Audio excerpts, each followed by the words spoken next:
I got COVID, and I'm doing this video to share this with you for a few reasons. One, I think there's a huge stigma and negative kind of feeling of telling anybody that you have COVID, when in essence, it's like a cold, right? It's going to go around, and most people are likely going to catch it. I am a healthy, you know, person. I eat healthy, I exercise, and I still caught it. On top of, I take my precautions. So it's not like I'm out there being reckless, and I still got it. And that's okay, right? The message I want to put across is life happens, and sometimes we just have to learn to take a pause in life. And with all the negative stigma around this, it's I want to just put this out there so people can look at this video and be like, you know what? I'm not alone.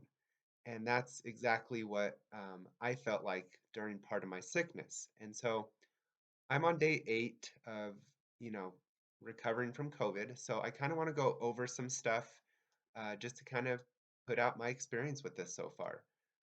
So I do see family often. I have a hybrid work schedule. So you know, there's definitely opportunity for me to get COVID, but I do take precautions. I'm kind of a germaphobe, and so sometimes you just can only do what you can do.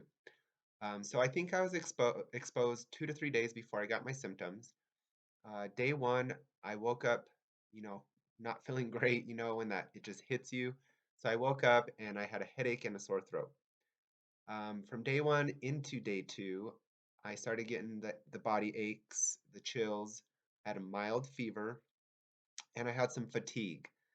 And then by day three, the aches and fever were pretty much subsided, but my throat and then my ears started hurting, so the throat kept getting worse.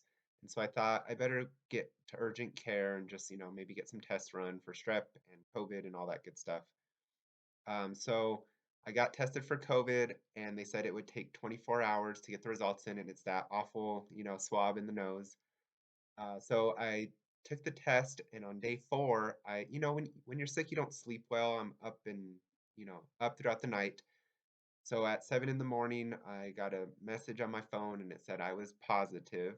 So no big surprise, but it was just nice to kind of have that confirmation.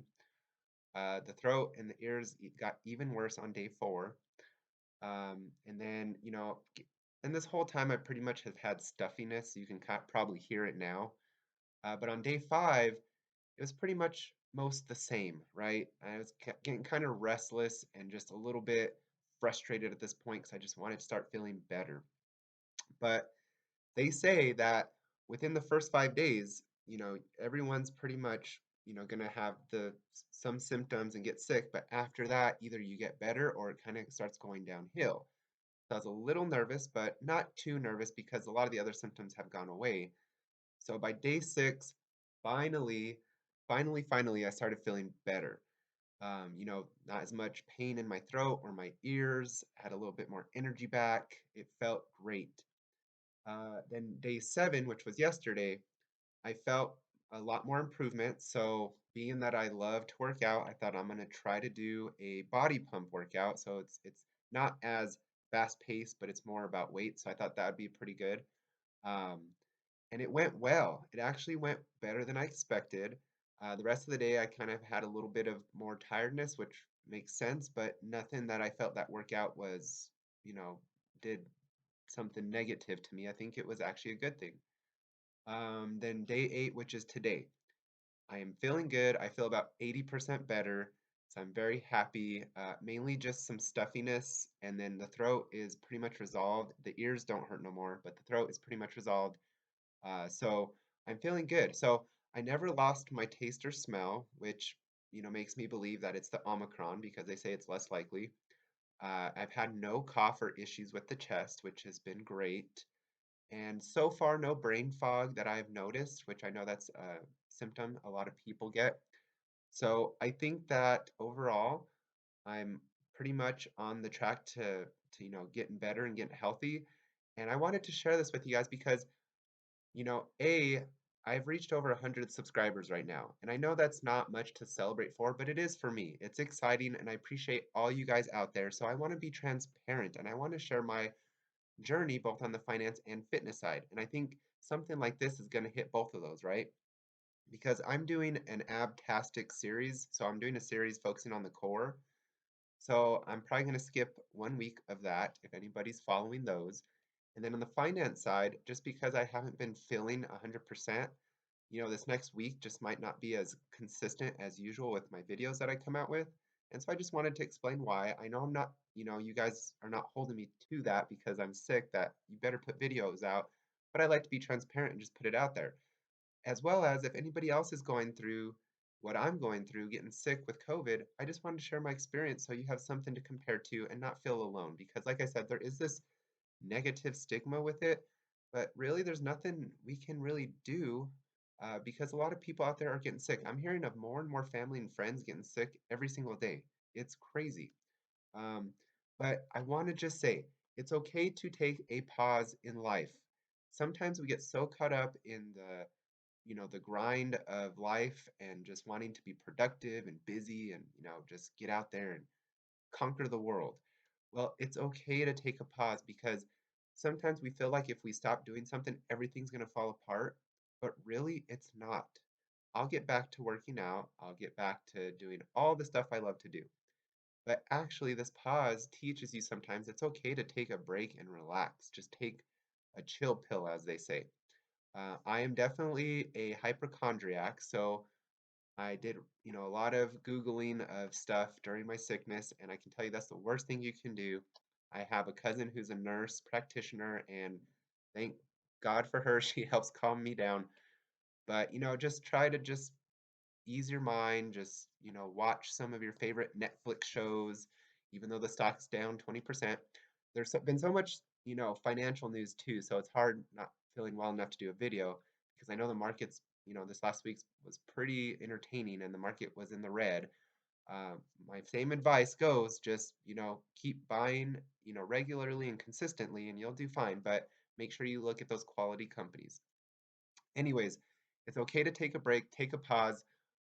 We're humans, we're not robots, we're going to get sick. And so I think people just need to learn the best thing I've learned, especially with the fitness side, it's okay to take a break. Take that week off. Make sure your body is well enough to work out. I didn't work out until day 7, and I can tell you I only worked out because my body, the energy came back. I felt like I could do it. If that didn't come back, I would have kept on pausing my workouts. So your body has something called muscle memory. It's something that's real because I've many times have had to take breaks from working out, but you're easily able to get right back into it. It may take a week, but it's pretty quick and your body gets right back to it. So, you know, and it's healthy to take a break, especially when you're not feeling good, because the last thing you want to do is prolong a sickness, prolong an injury, things like that. So, you know, uh, this is my experience with COVID. I think that I wanted to put this video out sooner than later just because, if I make videos and I sound stuffy, or if I don't make some videos over the next week, you guys just know why. And I also wanted to provide my, experience with this illness, so that way, if anybody out there is going through it, maybe you can, just feel a little bit better because I've been one that, for almost 2 years, have been able to avoid it, but it finally made its appearance and I'm doing well. I'm doing fine. And so will you. Just make sure you guys try to be as healthy as possible, mentally and physically. And, this is also a good time to just say financially, it's always good to have that rainy day fund, right? Not saying you have to use it for getting sick from COVID, but just to say it's a comfort thing because me going to urgent care and stuff, I'm gonna get a bill for testing and, going and taking up some of their time, but it's nice to know that I do have money set aside to pay that and not even have to blink twice, right? And so that's why I'm such a big proponent of saving and investing and preparing for your future because you never know what can happen and you always want to be fully prepared. So thank you guys. Thank you to all my subscribers. Now I have over 100. My next goal is to get 250 subscribers. I hope that soon, once I'm 100%, I'll be back to putting out my videos pretty regularly, but if it's a little off for the next week, maybe two at the most, just know why. And thank you guys so much for, your support, your viewership. I love y'all, and Hope you guys have a great rest of the day, and we'll see you very soon on Mark's Finance and Fitness.